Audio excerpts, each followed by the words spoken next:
जय श्री कृष्णा। राधे राधे दोस्तों। कार्तिक मास में किया गया स्नान अत्यंत पवित्र माना जाता है। इस मास में गंगा या अपने घर के पवित्र जल में स्नान करने से पाप नष्ट होते हैं और घर में सुख समृद्धि आती है। आज हम आपको सुनाने जा रहे हैं एक अद्भुत कथा, एक बुढ़िया माई और उसकी 3 चोरनी बहुओं की कार्तिक स्नान की कहानी। इस कथा में जानिए बुढ़िया माई की भक्ति और सच्चाई ने कैसे तीनों बहुओं को उनके कर्मों का फल दिखाया और पूरे परिवार में प्रेम, सद्भाव और खुशहाली लौटाई। कार्तिक मास में स्नान करने वाले प्रत्येक स्त्री पुरुष को, सभी बच्चों को इन कहानियों को अवश्य सुनना चाहिए। कहानियों को सुनने मात्र से वैकुंठ धाम की प्राप्ति होती है और श्री हरि विष्णु माता लक्ष्मी की कृपा सदा सर्वदा बनी रहती है।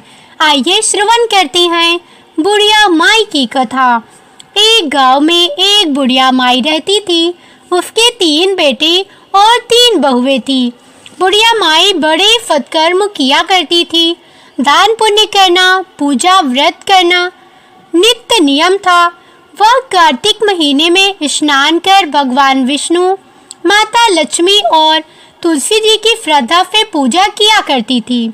हर वर्ष जब कार्तिक पूर्णिमा आती तो वह गंगा स्नान के लिए अवश्य जाया करती थी।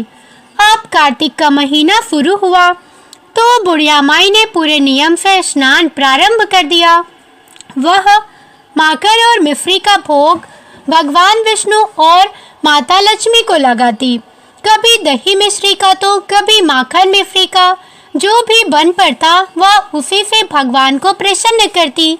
भोग लगाने के बाद वह तुलसी दल डालकर वह प्रसाद घर के और पड़ोस के सभी लोगों में बांटती थी और अंत में स्वयं भोजन करती थी। यही उसका नित्य कर्म था। लेकिन उसकी तीनों बहुएं बुढ़िया के इस पूजा पाठ और प्रसाद बांटने के भाव को बिल्कुल पसंद नहीं करती थी। जब वह भोग लगाकर प्रसाद देती तो वे कहती, ये क्या ढोंग करती है, क्या दिखावा करती है, तुलसी दल डाल देती है, हमें तो तुलसी के पत्ते नहीं भाते। इस तरह वे प्रसाद खाने से मना कर देती थी। धीरे धीरे बुढ़िया माई के बेटों पर भी अपनी पत्नियों का रंग चढ़ गया। अब वे भी माँ से सीधे मुंह बात नहीं करते थे। क्योंकि बुढ़िया का पति कुछ समय पहले ही स्वर्गवासी हो चुका था, इसलिए वह बेचारी चुपचाप सब सहती रहती थी। वह अपने कार्तिक स्नान, दान पुण्य और प्रसाद वितरण का नियम नहीं छोड़ती थी। लेकिन तीनों बहुओं की आंखों में वह खटकती थी। वे सोचती, ससुर तो चला गया, अब ये सास भी चली जाए तो अच्छा हो। कम से कम इसका पूजा पाठ वाला खर्चा तो बंद हो। जब देखो कभी पंडित बुलाना, कभी भोजन कराना, कभी मंदिरों में दिया जलाना, हर समय खर्च। तुलसी के नीचे दीपक जलाने से लेकर भगवान को भोग लगाने तक हर कार्य उन्हें बोझ लगता था। बुढ़िया माई को उनकी यह प्रवृत्ति समझ में आती थी, परंतु वह शांत रहती थी। तीनों बहुएं आपस में भी मनमुटाव रखती थी। किसी से किसी का मेल नहीं था। तीनों के अपने अपने बच्चे थे। बड़े बेटे के 2 लड़के और 1 लड़की, मंझले के 3 बच्चे और छोटे के 2। बुढ़िया का परिवार भरा पूरा था। जो उसकी बात समझे उसका दुख बांटे। अब बहुओं ने आपस में मिलकर योजना बनाई कि अब घर का बंटवारा हो जाना चाहिए। उन्होंने अपने अपने पतियों के कान भरने शुरू कर दिए। देखिए जी, अलग हो जाएंगे तो अपने बच्चों की परवरिश अच्छे से कर पाएंगे। अब तक तो बस माँ के पूजा पाठ में पैसा खर्च होता है। ना अपनी मर्जी से खाना बना सकती हैं, ना खर्च कर सकती हैं। छोटी बहू अपने पति से कहती, हमारे बच्चे अभी छोटी हैं, हमें बहुत मेहनत करनी है, उन्हें पढ़ाना लिखाना है और यह माँ तो रोज किसी न किसी पूजा में खर्चा कर देती है। उधर मझली बहू भी अपने पति को समझाने लगी, देखिए जी, अब बंटवारा हो जाना चाहिए ताकि हम अपनी मर्जी से जी सकें। कब तक किसी की टोका टाकी सहें, जो मन होगा बनाएंगे, खाएंगे और अपने बच्चों के साथ रहेंगे। इस तरह धीरे धीरे वह परिवार जो कभी एक छत के नीचे प्रेम से रहता था, अब स्वार्थ, ईर्ष्या और लोभ की आग में बिखरने लगा। उधर बड़ी बहू भी कहने लगी, देखिए जी, अब हमें बंटवारा कर लेना चाहिए। बच्चे बड़े हो रहे हैं, कल को उनकी शादी ब्याह करनी है, बहुत खर्चे हैं। ऐसे ही अगर हम कमाते रहे और छोटे भाइयों व अपनी माँ का पालन पोषण करती रहे तो हमारे बच्चों का भविष्य सुरक्षित कैसे होगा? अब बंटवारा होना ही चाहिए। तीनों भाई भी पत्नियों के कहने में आकर मान गए कि हाँ, अब बंटवारा कर लेना चाहिए। गांव के पंचों को बुलाया गया और बंटवारे की प्रक्रिया शुरू हुई। तीनों बहुएं खड़ी हो गई और तय हुआ कि जो भी हिस्सा किसी को मिलेगा उसे अपने कमरे में रख ले। घर के 4 हिस्से किए गए, 3 बेटों के लिए और बुढ़िया माई के लिए। इसी तरह घर का सारा सामान भी 4 हिस्सों में बांटा गया, लेकिन माँ को हिस्सा थोड़ा कम दिया गया क्योंकि वह अकेली थी, उसे अधिक की आवश्यकता नहीं समझी गई। बेटों के तो बच्चे और परिवार थे, इसलिए उन्हें अधिक मिला। पंचों ने कहा, जो अपनी माँ को रखेगा वह उसकी हिस्सेदारी भी रख सकता है। यह सुनकर छोटी बहू तुरंत बोली, नहीं नहीं, हमें नहीं चाहिए। हम अपने कमरे में क्या करेंगे? माँ को रखकर उल्टा इसके लिए कमाना पड़ेगा, खिलाना पड़ेगा। पूजा के लिए 2-2 बार 2-2 4-4 किलो घी खर्च होता है। कौन झेले इनके नखरे? हमारे अपने बच्चों का काम ही बहुत है। मैं तो इसे नहीं रखूंगी। छोटी बहू के मना करने पर पंचों ने मंझली बहू से पूछा। मंझली बहू ने भी वही जवाब दिया, देखिए जी, मैं तो नहीं रख सकती, मुझे तो शुरू से ही यह बुढ़िया पसंद नहीं है। अब बड़ी बहू से पूछा गया तो उसने भी साफ साफ कह दिया, हमारे पास भी बहुत जिम्मेदारियां हैं, माँ को रखने की जगह नहीं है। अब बेचारी बुढ़िया माई अकेली रह गई। पंचों ने अपना निर्णय सुना दिया और सब अपने अपने घरों को चले गए। तीनों बहुओं ने अपना सामान अपने अपने हिस्से में रख लिया। बुढ़िया माई को जो हिस्सा मिला वह घर के बाहर की एक छोटी सी झोपड़ी थी। अब वहीं वह रहने लगी। अकेली बैठकर सोचने लगी, हे भगवान, 3-3 बेटों को मैंने और मेरे पति ने कितना प्रेम दिया। 9 महीने पेट में रखा, अपनी छाती का दूध पिलाकर बड़ा किया, हर दुख सुख में साथ दिया। और आज जब मैं बूढ़ी हो गई हूँ, जब मेरे हाथ पांव जवाब दे रहे हैं, जब मैं खुद अपने लिए कुछ नहीं कर सकती, तब मेरे ही बेटे और बहुएं मुझे यूं बेसहारा छोड़ गए। उसकी आंखों से आंसू रुक ही नहीं रहे थे। वह रोते रोते भगवान से कहने लगी, हे प्रभु, मैं तो तुम्हारी पूजा करती रही, कभी तुमसे कुछ नहीं मांगा, पर क्या मेरी किस्मत में यही दुख लिखा था? भरा पूरा परिवार होते हुए भी मैं आज अनाथ की तरह जी रही हूँ। उधर तीनों बहुएं बहुत खुश थी। वे आपस में कहने लगी, चलो अच्छा हुआ, बंटवारा हो गया। अब अपनी मर्जी से पकवान बनाएंगे, बच्चों को खिलाएंगे, खुद भी मजे से रहेंगे। बुढ़िया का काम करते करते जान निकलती थी। कभी कपड़े धोना, कभी खाना बनाना, कभी सेवा करना, हाथ पांव दबाना। अब उससे छुटकारा मिला। अरे भाड़ में जाए बुढ़िया, मर ही जाए तो अच्छा है, कम से कम उसका हिस्सा भी हमारे काम आएगा। उधर बेचारी बुढ़िया के हिस्से में जो थोड़ा बहुत आटा, दाल और चावल आया था, वही उसका सहारा था। पर अब वह बूढ़ी हो चुकी थी। चूल्हा कैसे जलाए, खाना कैसे पकाए? वह रोने लगी। तभी उसने देखा एक नौजवान दरवाजे पर खड़ा है। चेहरा तेजस्वी, हष्ट-पुष्ट शरीर, आंखों में चमक और चेहरे पर दिव्यता। कार्तिक का महीना चल रहा था और बुढ़िया माई का बंटवारा भी इसी महीने हुआ था। वह अपने पुराने दिनों को याद करते हुए रो रही थी, पति को याद कर रही थी और बच्चों की बेरुखी पर दुखी थी। तभी नौजवान ने दरवाजा खटखटाया। बुढ़िया माई ने धीरे से उठकर दरवाजा खोला। सामने लगभग 16-17 वर्ष का युवक खड़ा था। सांवला रंग, सुंदर मुख, घुंघराले लंबे बाल और बड़ी बड़ी आंखें।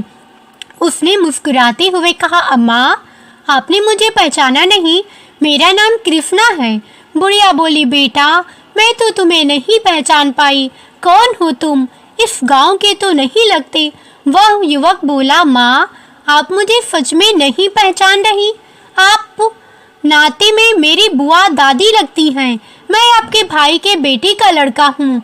मैं आपके मायके से आया हूँ। हमें खबर मिली है कि आपका बंटवारा हो गया है और बहू बेटों ने आपको अकेला छोड़ दिया। इसलिए मेरे पिताजी ने मुझे आपकी मदद के लिए भेजा है। मेरी पत्नी ने भी कहा, जाओ बूढ़ी माँ की सेवा करो। वह किसी का दुख नहीं देख सकती, इसलिए मैं आपके लिए कुछ सामान लेकर आया हूँ।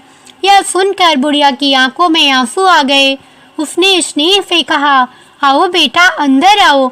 उसने युवक को अंदर बैठाया, मिट्टी का गिलास भरकर पानी दिया और कहा, बेटा मेरे पास देने को कुछ नहीं है, बस थोड़ा सा गुड़ है। लो पानी पी लो। गुड़ खाकर पानी पी लो। बुढ़िया के स्वर में ममता थी और आंखों में करुणा, जैसे वर्षों बाद किसी ने अपने का साया उसके आंगन में आया हो। वह अब कृष्णा जो आया था बड़े प्यार से पानी पिया। बुढ़िया माँ का घर ठीक किया और मुस्कुराते हुए बोला, माँ इसमें कुछ बना हुआ खाना भी है, आप भूखी मत रहना, इसे खा लेना। हम यहीं पास के गांव में रहती हैं, ज़्यादा दूर नहीं है। मैं रोज आपका खाना भिजवा दिया करूँगा, आपको खाने की कोई परेशानी नहीं होगी। थोड़ी देर रुकने के बाद वह स्नेहपूर्वक बुढ़िया माई से विदा लेकर चला गया। बुढ़िया माई सोच में पड़ गई, हे प्रभु अभी भी इंसानियत जिंदा है। मेरे अपने बेटों और बहुओं ने मुझे ठुकरा दिया, लेकिन मेरे मायके वाले आज भी मुझे याद करती हैं। मैं तो वर्षों से मायके नहीं गई।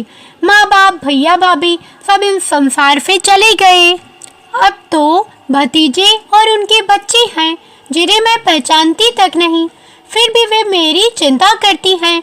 यह सोचकर मन भर आया। वह धीरे धीरे उस थैलों को खोलने लगी जो कृष्णा लेकर आया था। उसमें इतने सुंदर सुंदर वस्त्र, एक सुंदर सूती साड़ी, अच्छी दाल चावल, काजू किशमिश बादाम और कई तरह के मेवे रखे थे। साथ ही घर की जरूरी चीजें भी भरपूर थी। यह देखकर बुढ़िया माई के चेहरे पर खुशी लौट आई। उसमें एक थाली में गरम गरम भोजन भी रखा था। उसे देखकर बुढ़िया की आंखों में चमक आ गई। भूख भी थी, थकान भी थी। उसने सबसे पहले भगवान विष्णु, माता लक्ष्मी और तुलसी जी को स्मरण किया, भोग लगाया और फिर पड़ोसियों में तुलसी दल डालकर वह प्रसाद बांटने चली गई। पड़ोसियों ने बड़े श्रद्धा से प्रसाद ग्रहण किया और बोले, माई आप तो साक्षात सती हैं, कितना भक्ति भाव रखती हैं।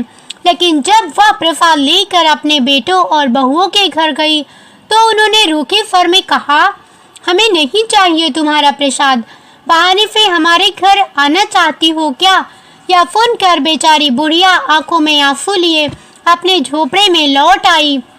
उसने दोनों हाथ जोड़कर भगवान को प्रणाम किया और फिर वह स्वादिष्ट भोजन किया जो कृष्णा लाया था। जैसे ही पहला ग्रास मुंह में गया, उसके मन को अद्भुत शांति मिली। उसने जीवन में कभी इतना स्वादिष्ट और पौष्टिक भोजन नहीं किया था। उसके हृदय में भगवान के प्रति कृतज्ञता उमड़ पड़ी। अब वह पुनः अपने नियम कर्म में लग गई। रोज प्रातः उठकर कार्तिक स्नान करती, भोग बनाती, तुलसी जी की पूजा करती और प्रसाद बांटती। पूरे गांव में उसका आदर बढ़ता जा रहा था।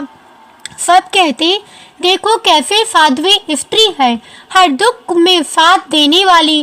पर उसके अपने बेटे और बहुएं अभी उसे नफरत की नज़र से देखते थे। अब बुढ़िया के घर में किसी चीज की कमी नहीं थी। प्रतिदिन स्वादिष्ट भोजन आता, घी का दीपक जलता, तुलसी के पौधे की सेवा होती। धीरे धीरे उसका चेहरा चमकने लगा, शरीर स्वस्थ दिखने लगा। यह देखकर तीनों बहुओं के मन में जलन भर आई। वे सोचने लगी, हमने तो इसे इसलिए अलग किया था कि भूख प्यास से तड़पेगी और जल्दी भगवान को प्यारी हो जाएगी, पर यह तो दिन ब दिन स्वस्थ होती जा रही है। आखिर इसे खाना मिलता कहाँ से है? हमारे घरों में तो इतना खर्च सोच कर करना पड़ता है और इसके पास सब कुछ है। अब रोज एक लड़का आता, बुढ़िया माई के दरवाजे पर भोजन की थाली रख जाता। कभी कभी कह देता कृष्णा ने भेजा है और फिर जल्दी से चला जाता। बुढ़िया माई प्रसन्न होकर भोजन करती और भगवान के गुण गाती, तुलसी को सींचती, घी का दीपक जलाती। उसका घर जैसे भक्ति का मंदिर बन गया था। अब तो वहाँ भंडार भरने लगे थे, हर वस्तु की प्रचुरता थी। उधर बहुओं के दिलों में जलन बढ़ती गई। वे आपस में बोली, दाल में जरूर कुछ काला है, कुछ तो गड़बड़ है। इस बुढ़िया का खर्च कौन उठाता है? कार्तिक का महीना धीरे धीरे बीत गया। एक दिन बुढ़िया माई बोली, अब तो कार्तिक पूर्णिमा आ गई है, मुझे गंगा स्नान को जाना चाहिए। उसने पड़ोसियों से कहा, भैया मैं 2-4 दिन गंगा किनारे रहूंगी, स्नान करूंगी, मेला घूमूंगी और देवी के दर्शन करके लौट आऊंगी। अब मुझे किसी बात की चिंता नहीं है, न परिवार की, न खाने पीने की। प्रभु जो करती हैं अच्छा करती हैं। उसके भक्तिपूर्ण भाव देखकर पड़ोसी भी प्रभावित हुए। वे बोले, माई हम भी चलेंगे आपके साथ। और इस तरह सब गंगा स्नान को रवाना हुए। कहते हैं जैसी संगत वैसी रंगत। पड़ोसियों की सोच भी अब भक्ति में रंगने लगी थी। पर नहीं बदले थे तो उसके अपने बेटे और बहुएं, जो अब भी साजिश रचते रहते थे कि कैसे बुढ़िया को दुखी करें। पर जिसे स्वयं भगवान विष्णु और माता लक्ष्मी का आशीर्वाद मिला हो, उसे कौन दुख दे सकता है। बुढ़िया माई ने गंगा स्नान किया, मेला घूमी, ब्राह्मणों को भोजन कराया, दान दक्षिणा दी और वहीं कुछ दिन रही। इधर तीनों बहुओं ने सोचा, चलो बुढ़िया तो चली गई, अब उसके घर की तलाशी लेती हैं, देखते हैं आखिर माजरा क्या है। जब वे उसके घर पहुंचे तो आंखें फटी रह गई। वहां किसी चीज की कमी नहीं थी।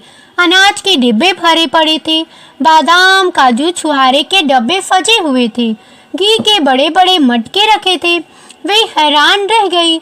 बड़ी बहू बोली, अरे यह बुढ़िया तो बहुत चालाक निकली, हमारे घर से चोरी चोरी सामान निकाल कर अपने घर जमा कर लिया। देखो कैसे भरे पड़े हैं सारे डब्बे। मंजली बहू बोली, मैंने तो रोज खेत में काम करने जाती हूँ, कभी ध्यान ही नहीं दिया, यह तो बहुत मक्कार निकली। छोटी बहू भी बोली, मैं तो घर पर ही रहती थी, चूल्हा चौका करती थी, पर कभी सोचा नहीं कि यह ऐसी चोरी करेगी। देखो इसने तो पहले से सब इकट्ठा कर लिया ताकि बंटवारे के बाद आराम से खा सके। तीनों के मन में द्वेष भर गया। वे बोली, अब इसे सबक सिखाना पड़ेगा। फिर तीनों ने मिलकर बुढ़िया के घर के सामान उठाना शुरू किया। झोली भर भर कर वे अपने घरों में ले जाने लगी। पर हैरानी की बात यह थी कि सामान खत्म होने का नाम ही नहीं ले रहा था। जितना निकालती उतना और निकल आता। लालच बढ़ता गया। तीनों बैठ गई और वहीं रखे मेवों, काजू, छुआरों को खाने लगी। उनमें से एक बोली, अब समझ आया इसके चेहरे पर इतना तेज और इसकी देह में इतनी तंदुरुस्ती कहाँ से आती है। यह सब इसी चोरी के माल से खाती होगी। वे तीनों आपस में हंसने लगी, पर उन्हें क्या पता था कि यह सब चोरी का नहीं, भगवान का चमत्कार था, जो सच्ची भक्ति के प्रतिफल में बुढ़िया के घर में स्वयं लक्ष्मी ने भंडार भर दिया था। अब तो कभी किसी ने ऐसा सुना ही नहीं था। तीनों बहुएं सब काम निपटाने के बाद जैसे ही बच्चों को बुलाकर सामान देने लगी, उन्होंने देखा कि काजू बादाम में तुलसी दल पड़ा हुआ है। तीनों ने झट से उन तुलसी दलों को निकालकर बाहर नाली में फेंक दिया और आपस में कहने लगी, देखो कैसे टोटके करती है, हर चीज में तुलसी दल डाल रखा है, हमें ये तुलसी दल बिल्कुल पसंद नहीं है। फिर वे आपस में हंसते हुए बोली, अब अगर कभी ये पीछे से आए तो इसका कोई भी सामान नहीं लेना चाहिए। लेकिन जैसे ही उन्होंने तुलसी दल नाली में फेंका और भीतर आई तो देखा तीनों बहुएं कुतिया बन गईं। यह देखकर बच्चे चिल्लाने लगे, अरे मम्मी तो कुतिया बन गई, हमारी माँओं को क्या हो गया। बच्चे रोने लगे। पूरा घर चीखों से भर गया। यह खबर जैसे ही फैली, पड़ोसी इकट्ठा हो गए। सब लोग हैरान थे। अरे ये कैसी अनहोनी हो गई? बुढ़िया की तीनों बहुएं कुतिया कैसी बन गई? पूरे गांव में हल्ला मच गया। किसी ने आज तक ऐसी बात नहीं सुनी थी। शाम को जब तीनों बेटे काम से लौटे तो बच्चों ने रोते हुए कहा, पापा मम्मी कुतिया बन गई हैं। बेटों को विश्वास नहीं हुआ, लेकिन जब वे घर में दाखिल हुए और कुतियों का देखा तो उन्होंने डंडा उठाकर उन्हें भगाने की कोशिश की, मगर कुतिया अपनी भाषा में भौंकते हुए कहने लगी, हम कुतिया नहीं हैं, हम तुम्हारी पत्नियां हैं। पर वे पुरुष समझ ही नहीं पा रहे थे। बच्चों ने रोते रोते कहा, पापा यह कुतिया नहीं, हमारी माँ है। हमने अपनी आंखों से सब देखा है। अब बेटों को समझ आने लगा। उन्होंने सोचा जरूर कुछ अनर्थ हुआ है, मगर अब क्या किया जा सकता है। बेबस होकर वे सोच रहे थे, लेकिन समाज के डर से उन्होंने कुतियों को घर के बाहर से भगाने की कोशिश की। फिर भी वे तीनों वहीं बैठी रही, भौंकती रही, मानो कुछ कहने की कोशिश कर रही हो, पर कौन समझे उनकी पीड़ा। बेचारे पतियों और बच्चों को अब घर का सारा काम खुद करना पड़ता था। बच्चों के आंसू थम नहीं रहे थे। वे अपनी माँ के रूप में उन कुतियों से लिपट कर रोते रहते, क्योंकि वे जानते थे वही उनकी माँ है। उधर बुढ़िया माई गंगा किनारे बड़े आनंद में थी। रोज गंगा स्नान करती, पूजा पाठ करती और मन ही मन सोचती, ऐसी शांति तो मुझे आज तक नहीं मिली। धीरे धीरे 8 दिन बीत गए। पास पड़ोस की औरतें बोली, माई अब तो घर चलो, मेला भी उठ गया। बुढ़िया बोली, अरे मेरा तो मन करता है कि यहीं गंगा किनारे झोपड़ी डालूं और यहीं पर रह जाऊं। फिर भी उन्होंने समझाया, माई घर भी तो देख लो, आखिर तुम्हारे 3 बेटे बहुएं पोते पोतियां हैं। भले ही उन्होंने तुम्हें दुख दिया हो, लेकिन माँ के दिल में तो ममता रहती ही है। यह सुनकर बुढ़िया माई की आंखें भर आई। वह बोली, ठीक है चलो देख आती हूँ। जब वह गांव में पहुंची तो देखा सारा गांव किसी हलचल में डूबा है। किसी ने आकर कहा, अरे बुढ़िया माई तुम तो मेले में गई थी, तुम्हारे पीछे तुम्हारी तीनों बहुएं कुतिया बन गई हैं। यह सुनकर बुढ़िया दंग रह गई।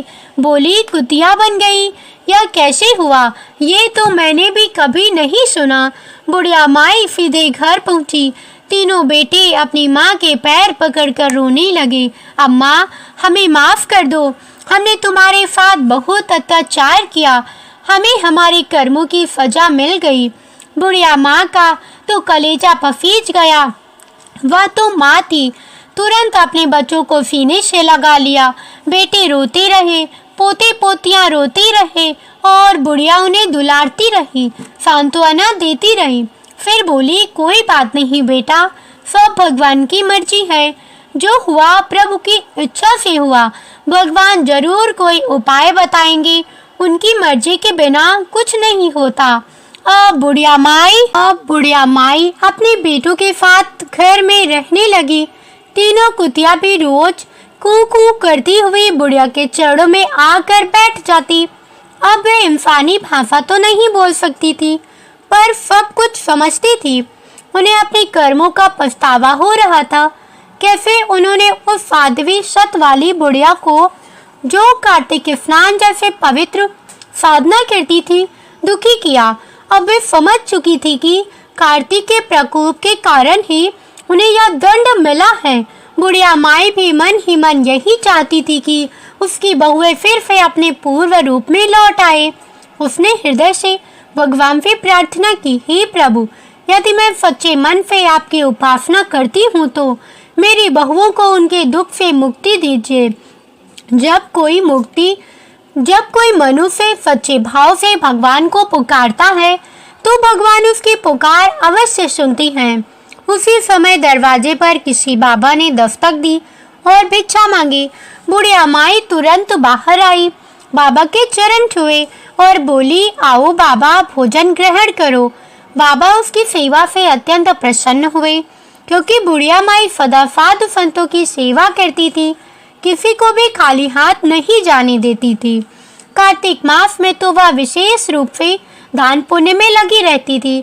बाबा बैठे तो बुढ़िया माई ने अपने बेटों से कहा, बेटा, ये पहुँचे हुए बाबा लगती हैं, इनसे कोई उपाय अवश्य पूछो। तब तीनों बेटे बाबा के चरणों में गिर गए और पूरी घटना विस्तार से बताई। बाबा, हमारी माँ तो गंगा स्नान करने गई थी। उनके पीछे हमारी तीनों पत्नियाँ यानी हमारी माँ, चाची और ताई चोरी के इरादे से घर गई। उन्होंने माँ का सामान बिगाड़ा, कुछ खाया और कुछ तुलसी दल रखा था उसे नाली में फेंक दिया। उसी क्षण वे तीनों कुतिया बन गईं। बाबा ने सारी बात सुनकर कहा, जैसा कर्म वैसा फल। उन्होंने जैसी गलती की उसका फल उन्हें मिलना ही चाहिए, मगर अब उपाय भी है। तीनों कुतिया उस समय वहीं बैठी थी, पूंछ हिलाते हुए जैसे पश्चाताप कर रही हूँ। बाबा बोले, कार्तिक मास अब समाप्त हो गया है। अगले वर्ष जब कार्तिक का महीना आए तब बुढ़िया माई जब स्नान करेंगी तो उनके स्नान का जल इन तीनों के ऊपर डाल देना। ऐसा पूरा 1 महीना करना और कार्तिक पूर्णिमा के दिन जब ब्राह्मण भोजन करने आएंगे तो उनके छूटे बचे हुए भोजन को ये तीनों ग्रहण करें। फिर इनके ऊपर गंगा जल छिड़क देना, तब ये अपने पूर्व स्वरूप में लौट आएंगी। इतना कहकर बाबा वहां से चले गए। दिन बीतते गए। अब तीनों बेटे अपनी माँ की खूब सेवा करने लगे। कोई काम उन्हें नहीं करने देते थे। फिर कार्तिक का महीना आया। तीनों बेटों ने माँ से कहा, माँ, अब कार्तिक स्नान करो। वे पहले से ही सब तैयारी कर देते। कोई दीपक बनाता, कोई जल का लोटा भरता, कोई माँ के कपड़े धोकर सुखाता। बुढ़िया माई कहती, मुझे ठंडे पानी में स्नान करने दो बेटा, लेकिन बेटे नहीं मानते। रोज जब बुढ़िया स्नान कर लेती तो उस जल का 1 लोटा लेकर तीनों कुतियों के ऊपर डाल दिया जाता। इस प्रकार पूरा महीना बीत गया। कार्तिक पूर्णिमा का दिन आया। बुढ़िया माई बोली, देखो बेटा, अब 5 ब्राह्मणों को बुला लो, मैं उन्हें भोजन कराऊंगी। बड़ा बेटा बोला, माँ 5 तो आएंगे ही, मैं और 5 बुला लाता हूँ। छोटा बोला, मैं तो भी 5 ब्राह्मण बुलाऊंगा। बीच वाले ने भी कहा, मैं क्यों पीछे रहूं। इस प्रकार कुल 20 ब्राह्मण आ गए। बुढ़िया माई बोली, मैंने तो 5 ब्राह्मणों को लिए कहा था। बेटे बोले, माँ, हम समर्थ हैं, हम औरों को भी भोजन करा सकती हैं। तब बुढ़िया बोली, तो एक और ब्राह्मण बुला लो, 21 पूरे हो जाएं। अब कुल 21 ब्राह्मणों को बड़े विधि विधान से भोजन कराया गया। वे कोई साधारण ब्राह्मण नहीं थे। स्वयं ब्रह्मा, विष्णु, महेश, गणेश, कार्तिकेय और नारद जी ब्राह्मण रूप में पधारे थे। सबने तृप्ति से भोजन किया। बुढ़िया माई ने सबको श्रद्धा से दक्षिणा दी, चरण स्पर्श किए और कहा, हे ब्राह्मण देव, यदि आप प्रसन्न हो तो मेरी बहुओं को उनके दुख से मुक्ति दिला दीजिए। मेरे कार्तिक स्नान का पुण्य उन्हें मिल जाए। ब्राह्मण देवता प्रसन्न होकर बोले, माई, चिंता मत करो, सब शुभ होगा। जब वे चले गए तब बुढ़िया माई ने उनके झूठे अन्न को इकट्ठा किया और अपनी तीनों बहुओं को खिलाया। जो बहुएं कभी प्रसाद तक नहीं ग्रहण करती थी, आज वे ब्राह्मणों के झूठे अन्न को बड़े प्रेम से चाट चाट कर खा रही थी। फिर बुढ़िया माई ने बाबा की कही बात याद करते हुए उनके ऊपर गंगा जल छिड़का। जैसे ही गंगा जल पड़ा, तीनों बहुएं अपने असली रूप में लौट आईं। वे सासू माँ के चरणों में गिरकर रोने लगी। माँ, हमें माफ कर दो, हमने बहुत बड़ा अपराध किया। जो फल मिला वही हमारा दंड था। अब हम तुम्हें कभी दुख नहीं देंगे, तुम्हारी सेवा करेंगे। यह सुनकर बुढ़िया माई की आंखें भर आईं। उसका हृदय ममता से प्रसन्न हो गया। अब घर में फिर से प्रेम और शांति लौट आई। तीनों बहुएं हर कार्तिक मास में अपनी सासू माँ के साथ स्नान करने लगी, पूजा करने लगी। कार्तिक पूर्णिमा के दिन सब गंगा स्नान करते। गंगा जल पूरे घर में छिड़कती और उस घर में सुख, समृद्धि और बरकत बढ़ने लगी। व्यापार में उन्नति हुई, परिवार में प्रेम बढ़ा, सबने एक स्वर में कहा, हे विष्णु भगवान, हे माता लक्ष्मी, जैसे आपने बुढ़िया माई पर कृपा की वैसे ही सब पर कृपा बनाए रखना। हे कार्तिक माता, जैसे पहले आई थी वैसे अब ना आना, जैसे बाद में आई वैसे सब पर आना। सबने एक साथ जयकारा लगाया। बोलो कार्तिक भगवान की जय, बोलो भगवान विष्णु की जय, बोलो माता लक्ष्मी की जय, बोलो श्री हरि राधे राधे। प्रेम से बोलिए जय श्री हरि विष्णु, जय तुलसी माता। ऐसी ही धार्मिक और रोचक कथाओं के लिए हमारे साथ बने रहिए। मिलती हूँ एक ऐसी ही अद्भुत और रहस्यमयी कथा के साथ। और हाँ, कमेंट में जय श्री हरि विष्णु अवश्य लिखेगा। मिलती हूँ एक धार्मिक और रोचक कथा के साथ। तब तक के लिए जय बजरंगबली। राम राम।